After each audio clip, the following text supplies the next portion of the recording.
The repair shop on Station Kepler 442 smelled like ozone and synthetic lubricant. Jake Morrison wiped his hands on an oil-stained rag, squinting at the small toy robot sitting on his workbench. The little Valkyrie girl who'd brought it in, no more than 8 in human years, watched him with those huge, luminescent purple eyes that her species was known for. "It stopped moving yesterday," she said in broken standard. Her translator implant was still developing, like the rest of her. "Papa says you fix anything." Jake smiled gently. "Well, let's see what we can do, kiddo." The toy was intricate, far more complex than it needed to be for a child's plaything. Typical Valkyrie craftsmanship. They didn't believe in dumbing things down for kids. He popped open the access panel and immediately saw the problem.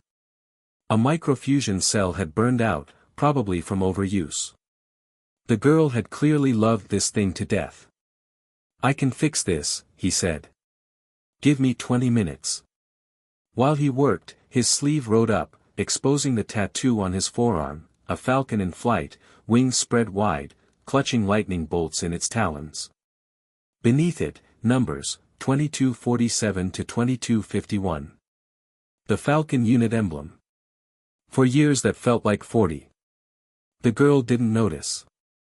She was too busy watching his hands work with the practiced efficiency of someone who'd spent years repairing things far more dangerous than toys.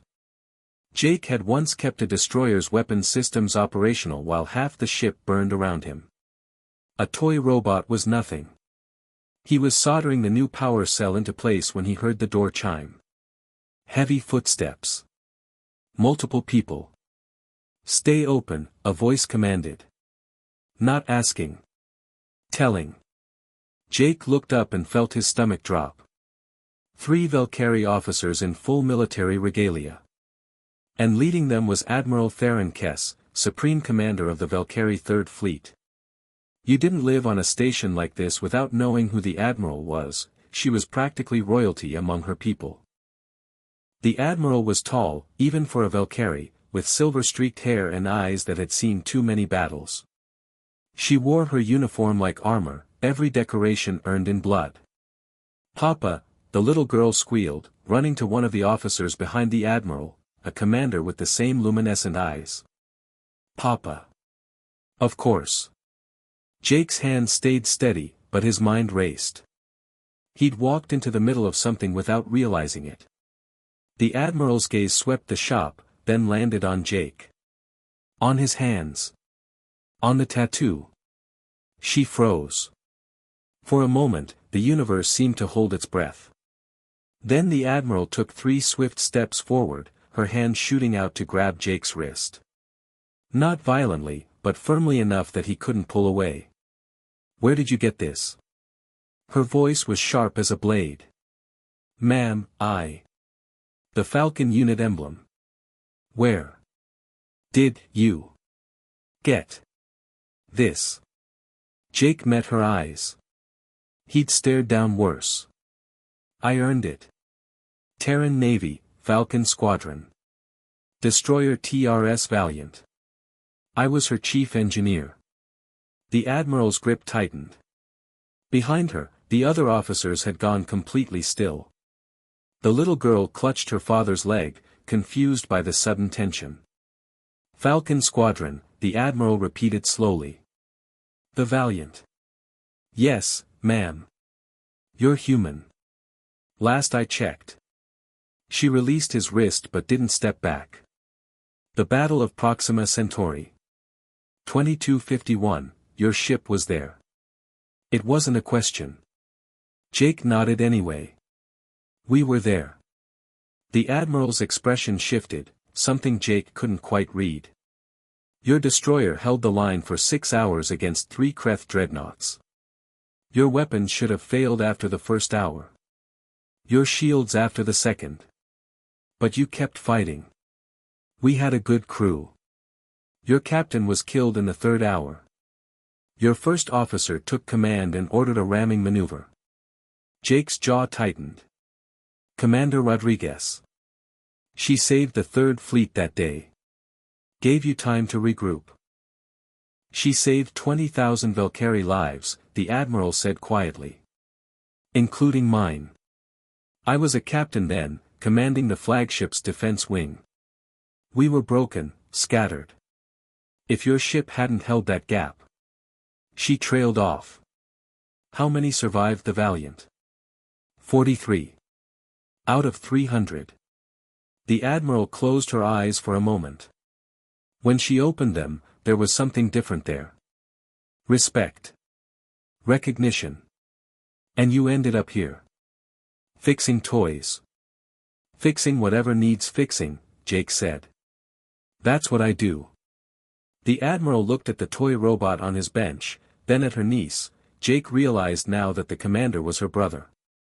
The family resemblance was clear. She knelt down to the little girl's level. Mira, this human is a hero. Do you understand? He fought so that people like you could grow up safe. The girl looked at Jake with new eyes. Really? Really, the Admiral confirmed. She stood, turning back to Jake. How much for the repair? 10 credits. 10 credits, she repeated, something like amusement flickering across her face. A man who helped save a fleet, now charging 10 credits to fix a toy. It's honest work. The Admiral pulled out a credit chip, but instead of 10 credits, she transferred 5,000. The 10 is for the toy. The rest is a debt payment. It's not enough, it will never be enough, but it's a start. Jake stared at the amount. Ma'am, I can't. You can and you will. More than that. She pulled out a card, pressed it into his hand. This is my personal contact. If you ever need anything, work, passage off this station, a favor, you call me. The Valkyrie do not forget their debts, and I do not forget the people who saved my life. She held his gaze for a long moment, then saluted. A proper military salute, crisp and precise. Behind her, her brother and the other officers did the same. Jake, surprised, returned it. Old habits. The Admiral smiled, the first genuine smile he'd seen from her. Humanity, fuck yeah, she said in perfect English. Isn't that what you humans say? Jake laughed, the tension breaking. Yeah. That's what we say. The little girl got her robot back, now humming happily with a new power cell. As the Admiral and her family left, she turned back one more time. The galaxy is better because humans are in it, Engineer Morrison. Don't forget that. Then they were gone, leaving Jake alone in his shop with a credit chip worth more than he made in a year and a reminder that some things, loyalty, sacrifice, honor, transcended species. He looked at his tattoo, at the Falcon still flying after all these years. Some emblems you earned.